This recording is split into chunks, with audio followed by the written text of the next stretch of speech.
Jangan sampai hendaknya Anies berjanji nanti kepada rakyat. Contohnya ini contoh selama 5 tahun ke depan dia akan timbul tenggelam bersama rakyat. Tetapi di perjalanan nanti jangan sampai rakyat tenggelam, Anies timbul terus.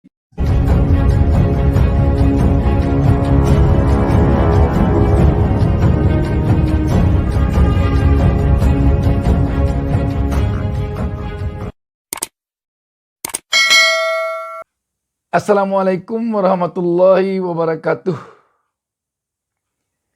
Sahabat BN,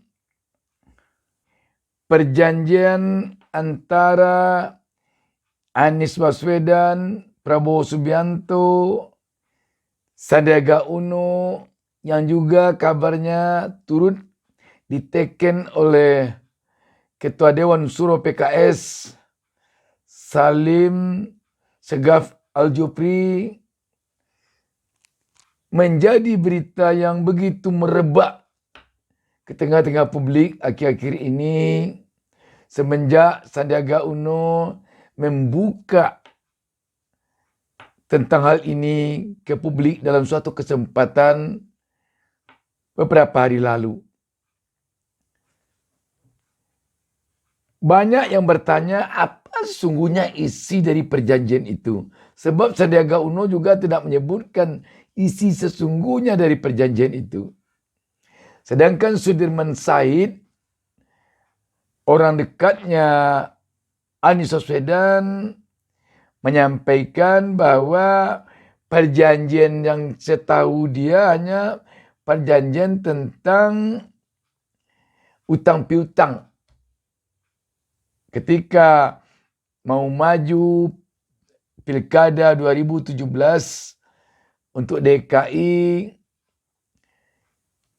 Anies Baswedan kan tidak punya uang. Dia pinjam ke Sandiaga Uno. Sepanjang yang diketahui Sudirman Said, hanya itu. Tetapi menurut Sandiaga Uno, ini perjanjian menyangkut kepentingan bangsa dan negara. Tentang apa ini? Kalau tentang Anies tidak maju untuk capres, Willy Aditya, Wakil Ketua DPD Partai Nasdem, mengatakan bahwa itu teks dan konteksnya kan ada.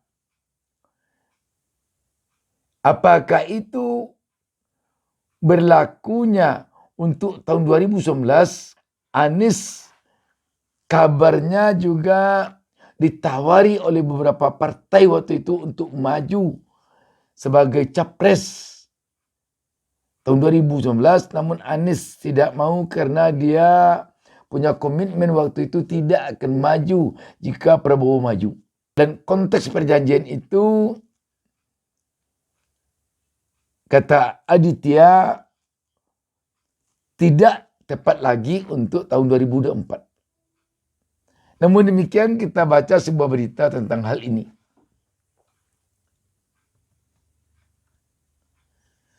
Wataekonomi.co.id menurunkan berita di bawah judul Perjanjian tertulis Anies Prabowo dibongkar Sandiaga. PKS sebut ada yang kurang pas. Ternyata ikut diteken Salim Segaf Al-Jufri. Tanda tanya. Berita ini hari Selasa 31 Januari 2023. Warta Ekonomi Jakarta. Wakil Ketua Dewan Pembina Partai Gerindra Sandiaga Uno membongkar adanya perjanjian tertulis antara Anies Baswedan dan Prabowo Subianto saat momen-momen Pilkada DKI Jakarta 2017. Bahkan kata dia perjanjian itu ditulis langsung oleh Fadli Zon dan hingga saat ini disimpan di brankas.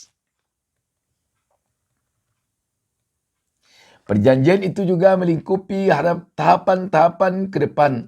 Jadi saat itu saya sendiri tidak memegang kopinya. Kalau tidak salah ada di brankasnya Pak Fadli. Apa Pak Prabowo? Ya, kata Sandi. Saat menjadi bintang tamu di YouTube Akbar Faisal beberapa waktu lalu. Mendengar ini, Ketua DPP PKS Mardhani Alisera membela Anies yang kini menjadi capres koalisi perubahan gagasan PKS, Nasdem, Demokrat. Dia bilang semua perjanjian ada konteksnya. Ia menyebut saat itu Ketua Majelis Syuro PKS Salim Segaf Al-Jufri ikut menaikkan perjanjian politik terkait Pilgub DKI 2017. Mardhani menyebut yang disampaikan Sandi soal Anies dan Prabowo kurang pas. Meski begitu, ia yakin pihak-pihak yang menaikkan perjanjian tersebut seperti Prabowo, Anies, dan Salim adalah pribadi yang dewasa dan bertanggung jawab. Termasuk Bang Sandi, kata Mardhani saat dikontak Rakyat Merdeka tadi malam. Menurut Mardhani, semua pihak wajib menjaga hubungan baik. Kerana membangun bangsa perlu kerjasama, ujarnya.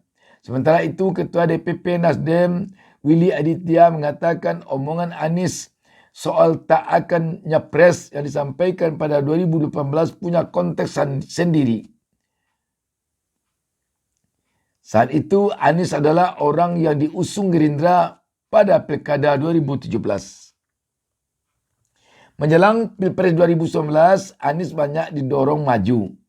Namun Anies tidak ingin mengkhianati amanahnya sebagai Gubernur DKI yang diusung Prabowo. Jadi saat itu konteksnya Pilkada DKI dan Pilpres 2019, kata Willy. Saat ini, kata Willy, Anies sudah menuntaskan amanahnya sebagai Gubernur DKI periode 2017-2022. Sehingga pernyataan Anies tidak ingin berhadapan dengan Prabowo sudah tidak lagi dalam konteks yang tepat. Jadi kita bisa mengkonfirmasi itu, teks dan konteks. Jadi konteksnya adalah beliau ingin menyelesaikan jabatan di DKI, jelas Willy. Jadi itu ceritanya. Sehingga isi sebenarnya dari perjanjian itu sampai saat ini belum diketahui oleh publik. Namun, jika memang isi perjanjian itu Anies tidak maju dalam konteks Pilpres 2019, tentu sekarang sudah lewat. Kalau memang itu isi perjanjiannya. Tapi kalau isi perjanjiannya lain, tentu lain pula ceritanya. Bicara tentang perjanjian antara Anies Baswedan dengan Prabowo ini, Wakil Ketua Umum Partai Gerindra Arief Poyono malah dengan jelas dan terang mengatakan bahwa sekaitan dengan perjanjian ini, katanya, yang namanya perjanjian politik itu tidak wajib ditepati, katanya. Tidak sama dengan perjanjian bisnis. Jadi kalaupun perjanjian politik atau janji politik mengalami wan prestasi, tidak ada sanksi pidananya. Tidak ada punishmentnya, tidak ada, katanya. Di malah dia mengatakan tidak usah, pada intinya memang tidak perlu diungkit-ungkit lagi itu. Memang entah sudah ditakdirkan pula Pak Prabowo dengan janji-janji politik tertulis. Kita juga mengenal Pak Prabowo juga membuat perjanjian tertulis dengan Ibu Megawati dulu di Batu Tulis. Tentang isinya yang kira-kira kalau kita tak salah, atau mohon maaf kalau salah kita menyebutnya, bahwa pada Pilpres 2019 PDIP akan mendukung Prabowo sebagai capres. Tetapi ketika elektabilitas Jokowi saat itu menanjak naik, seketika itu juga perjanjian berubah. Itulah perjanjian politik. Namun yang jelas, Anies tentu diharapkan oleh rakyat jangan sampai nanti kalau menjadi presiden, janjinya dengan rakyat yang terlupakan. Dan kita melihat janji Anies kepada rakyat DKI di dalam kampanyenya tahun 2017 persis di akhir masa jabatannya tahun 2022 lalu, Anies mampu menuntaskan janji-janji kampanyenya. Dan tentu jangan sampai hendaknya Anies berjanji nanti kepada rakyat. Contohnya ini contoh Anies berjanji kepada rakyat Republik Indonesia nanti selama 5 tahun ke depan dia akan timbul tenggelam bersama rakyat. Tetapi di perjalanan nanti jangan sampai rakyat tenggelam, Anies timbul terus.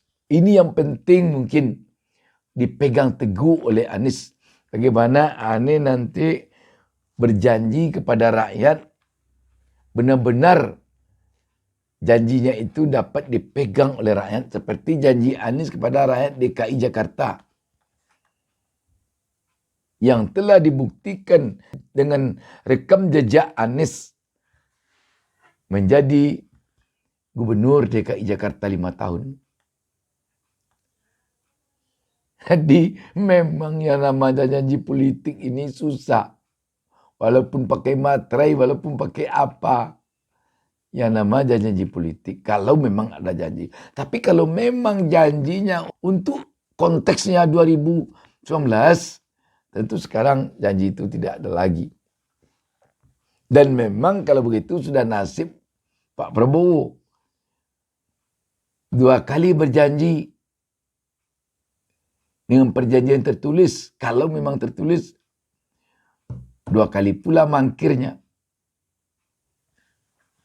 Dan mangkirnya memang karena perjanjian Pak Prabowo dengan orang tempat dia berjanji, selalu saja orang tempat dia berjanji itu elektabilitasnya naik. Kondisi Anies sekarang di dalam elektabilitas nyaris sama dengan kondisi Jokowi di tahun 2014. Demikian, Assalamualaikum warahmatullahi wabarakatuh. Jangan lupa subscribe. Jangan lupa subscribe.